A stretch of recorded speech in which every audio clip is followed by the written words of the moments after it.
गर्मियों का सीजन शुरू होते ही कई राज्यों से पर्यटकों ने मसूरी पहुंचना शुरू कर दिया है। ऐसे में देहरादून के कई चौराहों से लेकर मसूरी रोड तक जाम की बड़ी समस्या भी शुरू हो गई है। राजपुर रोड, घंटाघर जैसे कई चौराहों पर घंटों तक जाम लगा रहता है, जिस स्थिति से स्थानीय लोगों को भी दो चार होना पड़ता है। अब देखना यह है कि किस तरीके से एमडीडी और देहरादून ट्रैफिक पुलिस इस जाम से निजात दिलाने के लिए प्रयास करती है।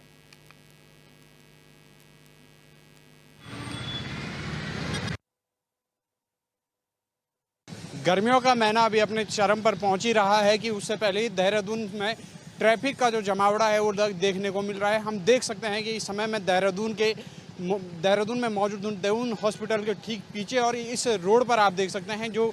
घंटाघर और मसूरी को लिंक करती है, इस रोड पर ट्रैफिक का जमावड़ा आप देख सकते हैं किस प्रकार से गाड़ियों की जो आवाजाही है वो चल रही है। इसके बावजूद प्रशासन ने कोई पुख्ता इंतजाम इस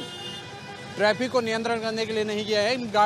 वाहन चालक अपनी मनमानी से ही जो है ट्रैफिक सिग्नल को तोड़ और अनदर जो 18 वर्ष से नीचे जो आयु वर्ग के बालक हैं वो ट्रैफिक नियमों को ताक पर रख के जिस प्रकार से ट्रैफिक नियमों का उल्लंघन कर रहे हैं और लगातार वाहनों की आवाजाही के कारण जाम की जो समस्या देहरादून के तमाम चौराहों पर अभी से हमको देखने को मिल रही है, क्योंकि अब गर्मियों का मौसम है और इसमें स्कूलों की छुट्टी जो है वो होती है और मसूरी आने वाले जैसे दिल्ली, हरियाणा, मेरठ, पंजाब, इन जगहों से जो मसूरी आने वाले जो पर्यटक हैं उनका तांता देहरादून से होकर वो जाते हैं। और देहरादून क्योंकि एक पर्यटक स्थल के रूप में भी अपने आप में एक विशेष महत्व उत्तराखंड में रखता है और ऐसे में जाम की समस्या इस शहर की खूबसूरती को कहीं ना कहीं दाग बिखेरने का काम करती है, क्योंकि जाम की समस्या में जो पर्यटक हैं उनको काफ़ी समस्याओं का सामना करना पड़ता है घंटों जाम में रहकर, क्योंकि देहरादून में घंटाघर वाली जो लिंक रोड है, उसके बाद मैं बात करूँ रायपुर वाली जो रोड है या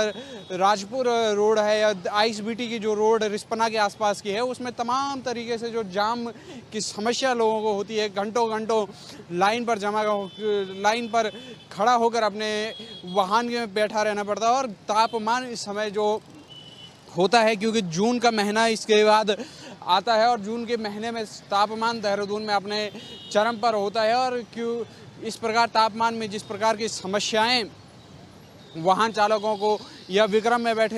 भी यात्रियों को जिस प्रकार की समस्याओं का सामना जिस प्रकार से करना पड़ता है, तो जाम के निजात के लिए कहीं ना कहीं मसूरी देहरादून जो विकास प्राधिकरण बनाए गए हैं एमडीडीए, उसको कहीं ना कहीं एक पहल जरूर करनी चाहिए कि देहरादून में किस प्रकार से फ्लाईओवर या बाईपास